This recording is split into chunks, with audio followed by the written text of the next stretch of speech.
Assalamualaikum warahmatullahi wabarakatuh. Jumpa lagi dengan saya Dr. Kornadi dalam podcast Dr. Kornadi berbicara tentang seputar kesehatan dan tema-tema penting kehidupan.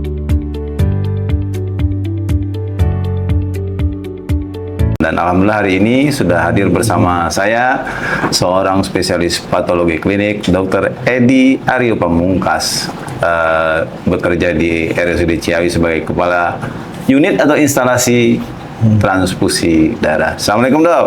Waalaikumsalam warahmatullahi wabarakatuh. Sehat, Dok? Alhamdulillah sehat. Sebelum kita memulai bahasan kasus kita hari ini tentang apa itu donor darah, manfaatnya seperti apa, dan bagaimana apa yang harus disiapkan terkait dengan mitos. Kita persilakan Dr. Edi memperkenalkan diri. Silakan, Dok. Ya, bismillahirrahmanirrahim. Assalamualaikum warahmatullahi wabarakatuh. Sampurasun. Sampai. Ya, perkenalkan saya Dr. Edi Aryo Pamungkas, spesialis patologi klinik. Kebetulan saya diberikan amanah untuk memegang instalasi unit transfusi darah RSUD Ciawi dan memegang ketua komite PPI juga di RSUD Ciawi. Dua jabatan berarti? Ya, PPI dan unit transfusi darah atau instalasi transfusi darah.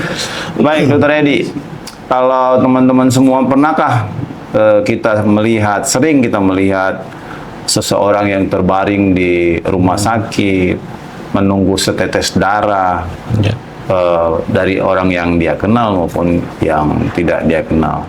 Saat seperti itu, darah bukan sekedar cairan berwarna merah, tapi kehidupan yang dititipkan dari satu manusia ke manusia lain. Dan hari ini kita akan membahas tuntas terkait dengan donor darah. Dr. Edi, sebelum berbicara sampai teknis, saya ingin tahu dulu nih, apa sih yang membuat Dr. Edi cinta dengan dunia perdarahan ini atau donor darah ini? Adakah yang melatar belakanginya atau sejarah yang menggawanginya? Silakan, Dr. Edi. Siap. Jadi sebelumnya saya kan sempat dinas di daerah Papua ya. Ya. Itu di sana daerah sangat terpencil dan susah sekali akses untuk darah. Oke. Nah, jadi setiap ada pasien butuh darah itu kita harus koordinasi dengan PMI yang cukup jauh dan itu butuh transportasi yang sangat sulit sekali. Bisa dengan pesawat kecil atau dengan kapal. Kalau kapal terlalu lama. Nah, saya lihat di situ potensinya untuk darah ini ternyata sangat penting sekali. Akhirnya saya mulai mendalami dan alhamdulillah di tahun 2019 kita di sana mendirikan unit transfusi darah di Papua. Ya, tepatnya di Kabupaten Asmat. Di situ kita mendirikan Asmat yang terkenal itu. Amat terkenal. Papua Selatan sekarang. Alhamdulillah. Papua Selatan. Ya, alhamdulillah sudah berdiri dan dari situlah saya mulai tertarik untuk lebih menyelami terkait dengan darah ini. Gitu. Sampai dari Papua pindah ke sini, Jawa Barat, Jawa, melanjutkan mendirikan lagi. Jadi meneruskan sesuatu yang sudah. Baik, Dr. Edi, banyak orang bilang donor darah itu urusannya besar dan menakutkan. Menurut dokter, kenapa sih masyarakat kita masih rendah? Orang lagi butuh donor darah, nggak ada donor atau persediaan darah untuk misalnya Kabupaten Bogor dengan penduduk segini, harusnya kita punya persediaan berapa? Silakan, Dokter. Siap. Sebetulnya kebutuhan darah kita itu dianjurkan itu 2% dari jumlah penduduk. 2%. Kalau Bogor sekitar 6 juta berarti 6.700.000 terakhir saya lihat di PPS, itu berarti sekitar per tahunnya 130.000 kantong. Setahun kita harus ada untuk persediaan kita sendiri untuk dari Kabupaten Bogor. Per bulannya mungkin kita sekitar 11 ribuan kantong. 11.000 itu untuk satu kabupaten ini? Satu Kabupaten Bogor itu. Kalau di Kabupaten Bogor ini kan ada 4, ada pusat, ada utara, ada barat, ada timur, dengan 4 RSUD dan PMI. Apakah berarti sekitar 5? Semua RSUD sudah punya unit transfusinya atau gimana? Yang terkini baru 2. Oh, baru 2. Iya, untuk unit transfusi darahnya ya, rumah sakit. Tapi kalau untuk PMI-nya juga 2 juga. Ciawi dan PMI Cilengsi. untuk PMI itu PMI Kota Bogor sama PMI Kabupaten. Kabupaten. Untuk unit transfusi darahnya Ciawi sama Cilengsi. Itu 4 itu mengkapur atau gimana? Atau Masih belum. masih butuh? Masih Jadi butuh. masih ada peluang buat RSUD atau Bisa. apa itu semacam unit transfusi darah yang mau didirikan, berarti masih sangat Betul, Dok. memungkinkan itu. Dok, ini kan belum menyangkut kesadaran masyarakat nih, baru bicara tentang ketersediaan darah. Jadi kan sebetulnya butuh tuh. Jadi tapi kan harus membangun kesadaran masyarakat. Apa sih yang kira-kira membuat masyarakat kita masih sangat takut sieun atau gimana? Siap. Jadi begini Dok, kita mungkin waktu zaman kita ya kecil itu kita sering ditakut-takutin oleh orang tua kita Iya, sendiri. iya. Misalnya, ayo makan, kalau nggak mau makan nanti disuntik sama Pak Dokter ya. Nah, dari situ terngiang-ngiang sampai dewasa. Nah, ada ketakutan yang secara tidak langsung terhadap jarum suntik. Nah, makanya masih ada yang animonya takut nanti suntik. Nah, seperti itu. Satu, kedua juga kemungkinan masih kurangnya sosialisasi kepada masyarakat, mungkin dari sejak dini, dari sejak usia sekolah sampai sekarang tentang manfaatnya donor darah. Ya. Saya rasa kalau memang nanti sudah ada mulai sosialisasi, itu insya Allah sudah mulai membangun kesadaran masyarakat untuk mendonor. Jadi memang latar belakang masa lalu takut dengan jarum atau sama dong. Awas ya, ada kecil-kecil, ada polisi ya, ada dokter ya. Jadi sampai gedenya masih takut. Sekarang takut jarum, disuntik ya. Dokter, kalau misalnya gini, ini kalau sering donor darah, tubuh bisa kehabisan darah terus jadi lemes. Benar nggak sih dok? Ini mitos atau gimana dok? Siap. Sebetulnya kalau untuk donor darah kita ada namanya seleksi donor sama screening donor. Jadi sebelum mendonor Apa tuh bedanya? Seleksi dan screening? Jadi untuk seleksi ini kita namanya tuh menyaring teman-teman pendonor ini apakah kondisi dia benar-benar sehat apa tidak. Oke. Dan apakah sudah istirahat cukup apa tidak. Karena kalau dia tidak istirahat cukup kurang, yang dikhawatirkan nanti setelah donor lemas, pusing, kadang mual. Dan makanya kita setiap ada yang donor kita selalu tanya, Pak, istirahat sudah cukup belum tadi malam?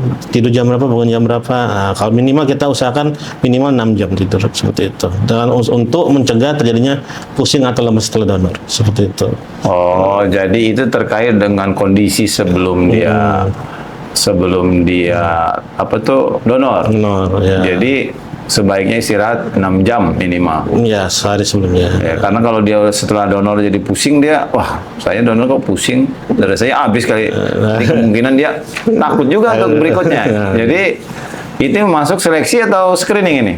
Itu masuk di seleksi. Kalau screening itu nanti screening yang apakah darahnya pasien pendonor ini apakah nanti ada penyakit-penyakit tertentu apa tidak, seperti itu. Oh, begitu udah selesai seleksi baru ditanya screening A, B, C, D-nya ya. Termasuk tensinya cukup enggak? Ya, itu seleksi donor. HB-nya cukup enggak gitu ya, Dok. Baik, dokter. Ada juga yang bilang, Dok, sering donor bikin gemuk. Ini atau malah bikin ketagihan. Gimana sih penjelasannya? Kalau bikin gemuk itu mitos. Ya, jadi Yang benarnya? jadi kalau bikin jadi semangat untuk donor lagi, emang iya. Itu terbukti, itu psikologisnya. Jadi bagi para pendonor yang rutin donor darah, biasanya itu dia merasa tubuhnya setelah donor itu dia menjadi fresh, segar. Badan rasa seperti ringan. Dan itu emang terbukti secara medis bahwa setiap orang yang mendonor otomatis dia kan mengeluarkan darah. Nah, tubuh akan merespon untuk memproduksi sel darah merah baru yang masih fresh, segar, fungsinya masih bagus. Nah, jadi kemampuan dia untuk mentransfer oksigen, nutrisi itu lebih baik dibanding darah yang sudah lama.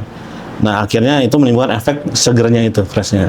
Terkait menjadi jadi gemuk atau gendut itu sebetulnya mitos. Karena di mana-mana kalau donor darah kita ada perasaan senang kita menolong orang lain. Nah, biasanya kalau orang senang apa efeknya? Makan jadi enak, diseger, tidak ini. Nah, itu yang mungkin mitosnya jadi bikin gemuk, padahal tidak. Iya, jadi ini ada kaitan dengan ketagihan itu berarti orang dibikin seger, dibikin fresh karena kaitan dengan medisnya tadi. Kan HB kita masa umurnya berapa hari dok? 120 hari. 120 hari berarti sekitar 4 bulan ya? 4 bulan. Jadi kalau begitu dia mendekati HB-nya meninggoy gitu, HB-nya baru diganti, Nah. dikeluarin terus diproduksi oleh yang baru, Iya. sehingga secara otomatis yang bergantian itu membuat orang menjadi lebih segar, jadi membuang sesuatu yang Ya, menjelang umur, menjelang tidak berfungsi, lalu diganti dengan produksi yang baru. Itu jadi penjelasan. Jadi teman-teman kalau karena press, karena ketagih, karena menyegarkan dan produksinya begitu, jadi lebih nyaman lah, lebih membuat orang senang. Betul, Dok. Dokter, saya teringat nih kisah nih, seorang mahasiswa datang ke acara donor darah dengan wajah tegang.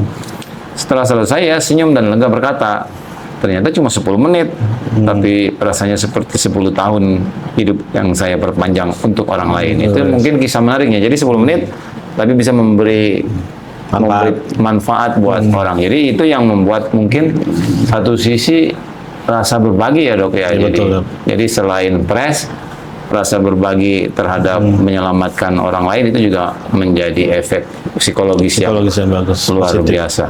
Dokter, jadi kalau manfaat donor darah nih selain yang tadi fresh, terus manfaat berbagi menyenangkan psikologis kita, selain itu apakah manfaat donor darah ini bisa menurunkan resiko stroke, resiko perjantungan, gimana dok? Siap. Baik dokter.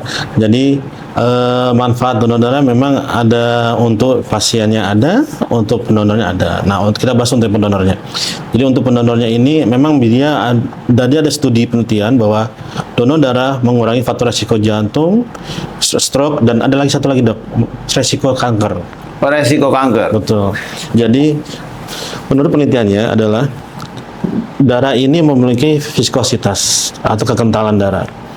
Pada satu titik dia kekentalan darahnya itu lebih daripada normal. Nah, dengan dia rutin transfusi darah, donor darah. Nah, menurut dia rutin donor darah, viskositasnya akan kembali normal lagi. Nah, viskositas ini kalau dia terlalu kental menyebabkan beban jantung itu berlebih. Karena kemampuan jantung memompa dengan darah yang kental jelas beda dengan viskositas yang kekentalannya normal. Nah, itu juga menyebabkan menurunnya resiko stroke karena dia penekanan ke dinding pembuluh darah akan berkurang jelas dengan kalau viskositasnya kembali normal. Nah, satu lagi ada juga studi penelitian bahwa dengan rutin donor darah dia akan menurunkan kadar kolesterol. Di mana kita tahu penyakit jantung, stroke itu salah satu penyebabnya meningkatnya kadar kolesterol dalam darah.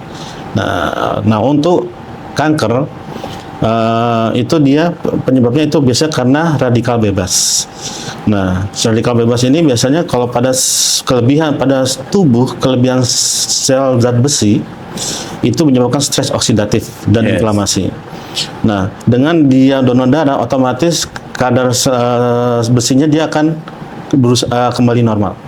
Sehingga stres oksidatif dan inflamasinya akan menurun dan sehingga menurunkan juga faktor risiko kanker tersebut dok. Seperti itu. Jadi satu menurunkan resiko stroke karena viskositasnya kembali ke normal.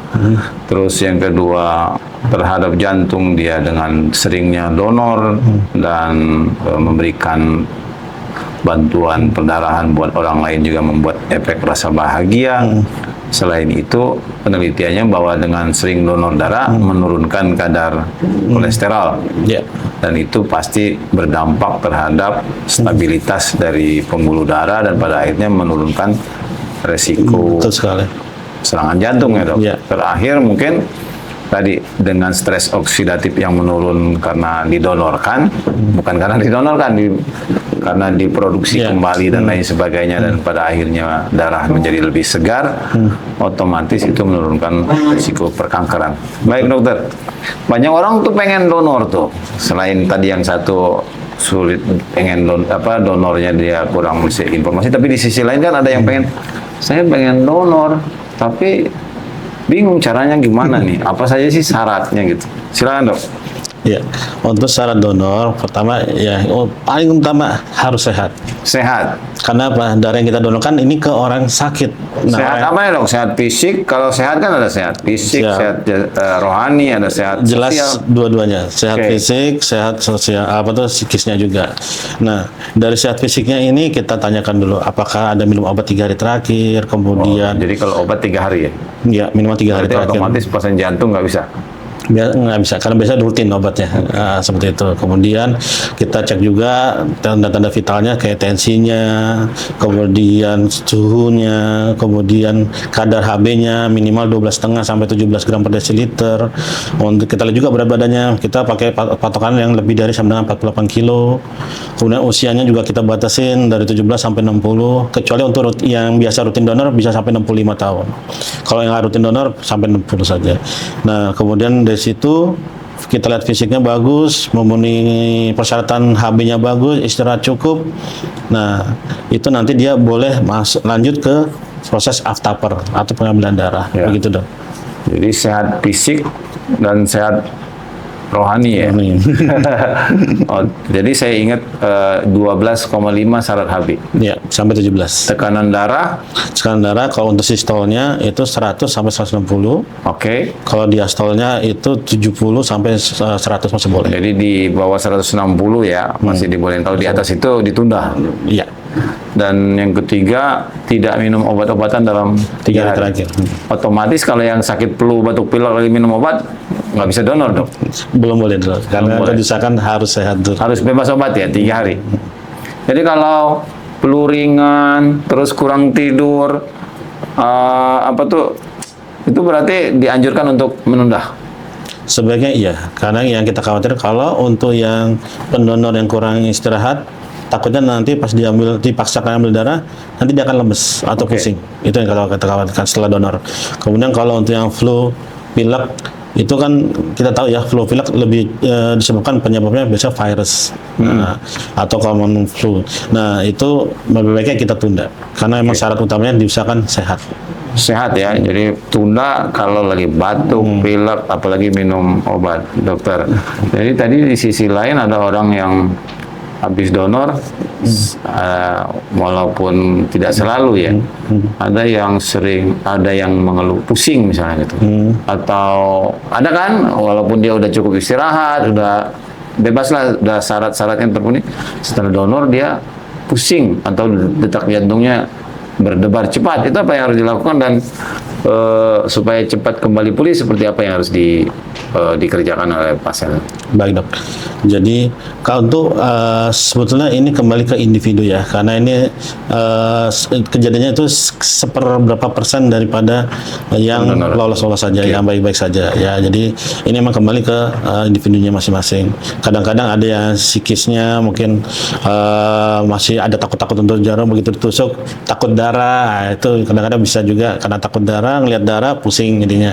Padahal awal-awalnya aman-aman aja. Nah, jadi yang kita lakukan pada pendonor yang habis donor darah dia pusing, biasa kita lakukan posisinya kaki kita tinggikan. Oh, kita tinggikan.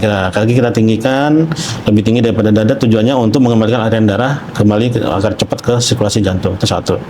Kedua, kita biasanya menyediakan minuman-minuman seperti minuman elektrolit. Ya, tujuannya untuk bila tensinya turun kita bisa untuk menormalkan lagi tensinya dengan minum elektrolit tersebut. Kemudian suruh istirahat dulu sambil kita pantau TTV-nya seperti itu. Biasanya itu 5-10 menit udah pulih kembali dia. Jadi jangan panik ya dok. Jangan panik. Jangan panik. Terus kaki dinaikkan. Terus disediakan cemilan untuk mengembalikan kebugarannya. Sebenarnya saya sangat suka dengan filosofi donor darah ini dok. Sederhana, tapi berulang. Kita tidak perlu menunggu jadi kaya, terkenal atau kuat, tapi cukup sehat dan mau berbagi. Itu filosofi yang luar biasa ya. Luar biasa sekali. Dokter, lanjut. Setelah darah diambil, apa sih yang dilakukan prosesnya? Oke. Jadi setelah darah diambil, itu kan kita masukkan dalam cool box, kita bawa pulang ke unit transfusi darah Oke. kami. unit transfusi darah kami itu nanti kita proses darahnya. Satu pendonor itu dia bisa menghasilkan satu kantong whole blood, darah utuh ibaratnya. Nah, sebanyak kurang lebih 350 cc. Nah, dari satu kantong itu nanti ada proses namanya refrigerated centrifuge. Jadi dia disentrifus sambil dipendinginkan. Nah, itu kita biasanya melakukan 1 kali putaran, itu nanti akan menghasilkan packed red cell atau sel darah merah pekat. Nah, habis itu sel darah merah pekat itu kita sisihkan, kita klem, kita sealer, kita putus. Habis itu tinggal yang untuk nanti buat komponen TC sama FP. Itu sentrifus lagi, Dok. Sentrifus refrigerated lagi, dingin. Habis itu dikeluarkan, kita pisahkan lagi antara trombosit konsentrat dengan liquid plasma atau fresh plasma. Nah, habis itu kita pisahkan. Nah, nanti yang liquid plasma ini kita masukkan ke dalam alat namanya shock contact freezer. Itu nanti alatnya langsung dibeku cepat. Nah, dibeku cepat plasmanya nanti menjadi FFP, fresh frozen plasma, atau plasma segar beku. Dari situ nanti kita simpan di suhu minus 30 derajat. Nah, itu bisa bertahan kurang lebih 1 tahun. Nanti yang trombosit ini memang umurnya pendek, sekitar 5 hari. Itu kita simpan di platelet agitator dan inkubator. Itu kurang lebih suhu 20 sampai 24 derajat.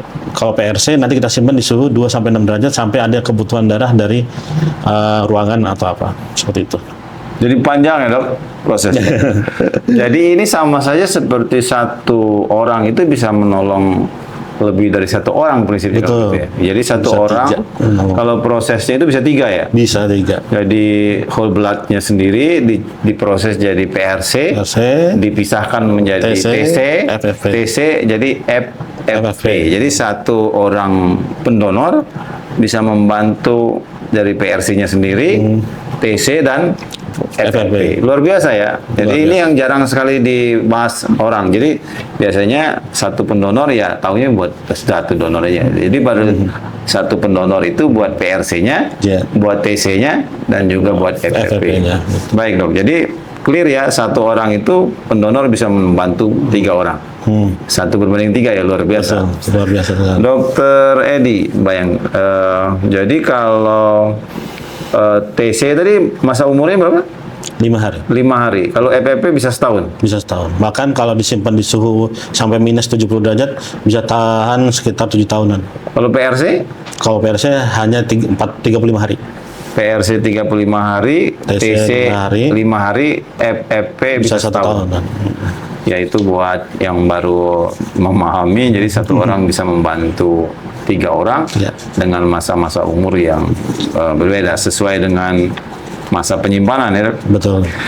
Dokter, kalau kita ngelihat lagi nih, sebenarnya kalau Bogor tadi kebutuhan ininya 133.000 kantong ya, 2% dari penduduk. Kalau stok di Kabupaten Bogor nih misalnya, itu kebutuhannya meningkat kira-kira masa apa nih? Atau bisa nggak diprediksi? Wah, lagi musim lebaran nih naik, sama kayak kebutuhan barang gitu. Itu gimana? Bisa nggak? Betul. Jadi emang ada kayak trennya ya. Trennya naik pas bulan apa? Biasanya trennya naik itu pasca lebaran naik. Nah, kemudian kalau pas lebarannya itu naiknya dia naik juga, tapi karena orang-orang pada liburan, jadi pada malas untuk donor darah biasanya gitu. Nah, jadi pas lebaran pasca lebaran tuh biasanya mungkin habis makan enak ya, habis sholat id makan enak, tensi naik, kalau sebenarnya banyak yang butuh darah. Kemudian habis itu nanti di sekitar di bulan-bulan berikutnya, 3 bulan berikutnya biasa naik lagi ke trennya seperti itu.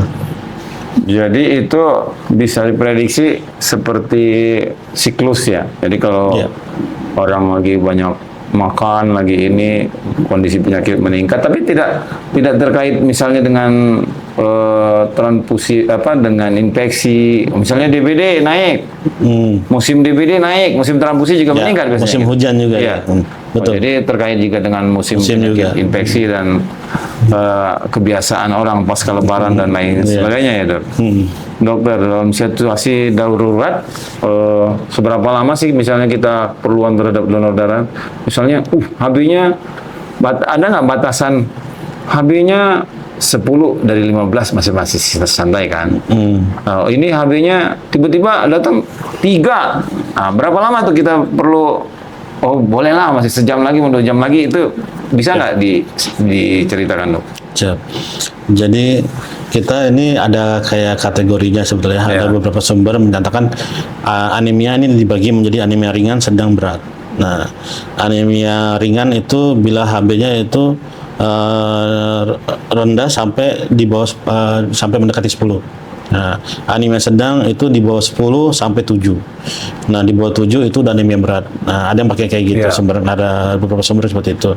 Nah, untuk kategori anemia berat itu kita anggap SITO. Di bawah 7 SITO. Kita anggap SITO karena tujuannya untuk segera mengembalikan hemodinamiknya pasien tersebut. Ya, jangan sampai jadi kalau anemia sampai seberat itu berarti kemungkinan besar bisa karena pendarahan atau emang ada autoantibody yang merusak sel darah merahnya dia sendiri. Contohnya pada anemia hemolitik. Nah, itu emang kita harus segera SITO. Kalau untuk anemia sedang 7 sampai 9 itu masih bisa elektif. Jadi bisa kita nyari pendonor dulu. Kalau kita lagi stok nggak ada, mungkin dari keluarganya, dari bagi donor pengganti bisa seperti itu. Kalau anemia ringan, saya rasa masih bisa ditolong dengan obat-obatan. Bisa besok, bisa lusa gitu ya? Enggak, bukan. Bisa dengan obat-obatan, Dok. Oh, obat. Jadi kita lihat dulu nih, kalau di morfologi darah tepinya dia lebih ke anemia defisiensi besi, mungkin kita bisa kasih terapi-terapi zat besi, Fe, tablet Fe segala macam. Kalau di anemia normositik normokrom, kita lihat dulu apakah karena anemia perdarahan atau tidak. Kalau memang enggak, bisa juga anemia makrositik, itu bisa dengan tambah terapi vitamin B12 atau asam folat seperti itu. Jadi masih bisa diterapi kalau anemia ringan ibaratnya. Jadi tergantung penyebabnya ya, kalau ringan. Bisa ditambahin tablet obat, bisa vitamin asam folat dan lain sebagainya ya. Baik, dokter, selama udah berapa puluh tahun sih mengurusin donor darah dari Papua? Ya, dari Papua kita 2019, Dok. 19, berarti udah 6 tahun ya, Dok? 2019 ya, 6 tahun. Ada nggak, Dok, kisah yang ya inspiratif, membekas di hati dokter dan perlu dibagikan? Kalau untuk UTD, kita tahu ya, di UTD RSUD Ciawi ini kan kita ada pelayanan apresis. Nah, terapeutik apresis juga. Jadi pernah ada kasus pasien dengan GBS di mana dia kelemahan di 4 ekstremitasnya. Tangan lumpuh, kaki lumpuh. Jadi benar-benar cuma tergeletak begini. Umur berapa tuh, Dok? Itu sekitar umur 30-an. Nah, akhirnya berkoordinasi dengan dokter saraf, akhirnya dilakukan terapeutik apresis, yaitu terapeutik plasma exchange (TPE). Kita lakukan 1-2 siklus, alhamdulillah. TPE ini yang penggantian proses plasma. Ketiga itu? Oh, bukan. Pakai alat apresis, Dok. Oh, apresis. Jadi dengan itu kita lakukan 2 siklus, tangan sudah bisa gerak, alhamdulillah. Akhirnya sampai ke siklus keempat, kaki sudah bisa gerak. Kita TPE kelima, sudah bisa aktivitas seperti biasa. Jadi alhamdulillah, dari nggak bisa gerak sama sekali, bisa kita bilang kayak lumpuh, setelah 5 siklus sudah bisa aktivitas seperti itu. Sehat sekarang? Alhamdulillah. Nggak perlu lagi transfusi lagi? Selama dia, karena ini autoimun ya, karena selama dia tidak capek, istirahat cukup, makan baik, insya Allah nggak perlu lagi. Oke, jadi luar biasa itu. Itu yang kasus pertama di Ciawi? Iya, benar. Sebelumnya di Papua pernah? Belum ada apresis. Berarti bisa dimajuin kasus tuh ya ini. Kalau ini kisah-kisah inspiratif, dan saya kira kalau ada jurnal yang bisa dimajukan tuh bagus tuh, Dok ya. Itu kan pasti rasanya senang sekali ya, Dok, dari orang yang sebelumnya nggak bisa jalan, nggak bisa gerak, tiba-tiba, dengan bantuannya Dokter Edi luar biasa bisa. Bukan bantu saya, maksudnya saya cuma kan, perantara. Perantaranya iya, tapi kan dari yang tadi nggak bisa ngapa-ngapain, tiba-tiba Masya Allah bisa bergerak, bisa jalan. Ada kebahagiaan. Tak terbayangkan rasanya. Baik, Dokter. Kalau kalimat terakhir Dokter Edi terkait dengan kondisi pendonoran kita saat ini, apa yang harus dikembangkan, terus apa yang harus disiapkan supaya dia lebih bagus lah cakupannya, dan saya kira kalau donor sekarang kan ya acaranya kan tidak menjadi bagaimana tuh membangun semua supaya orang itu punya komitmen untuk donor rutin.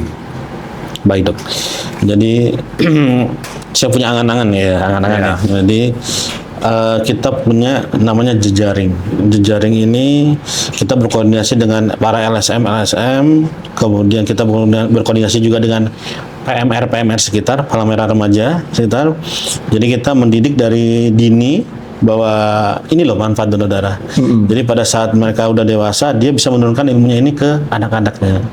Dan terlebih lagi juga kita mensosialisasikannya ke para staf-staf rumah sakit agar mereka mendapat pemahaman yang sama dengan para LSM ini, jadi bisa menularkan ke orang-orang sekitar rumahnya, seperti itu. Harapan kami seperti itu, ditambah lagi dengan teman-teman dari PKRS yang membantu untuk mensosialisasikan.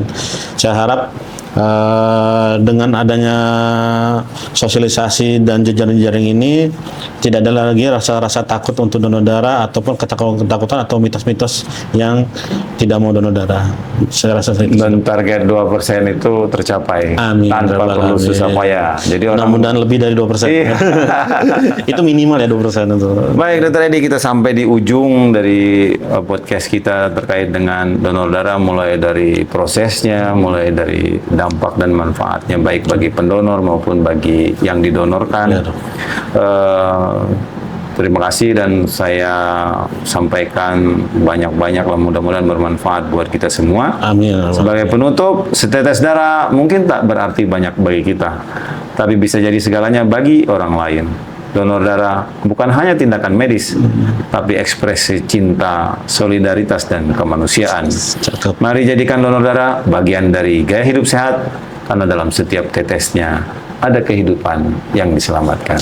Luar biasa. Demikian Dr. Edi, terima kasih. Assalamualaikum warahmatullahi wabarakatuh. Waalaikumsalam warahmatullahi wabarakatuh.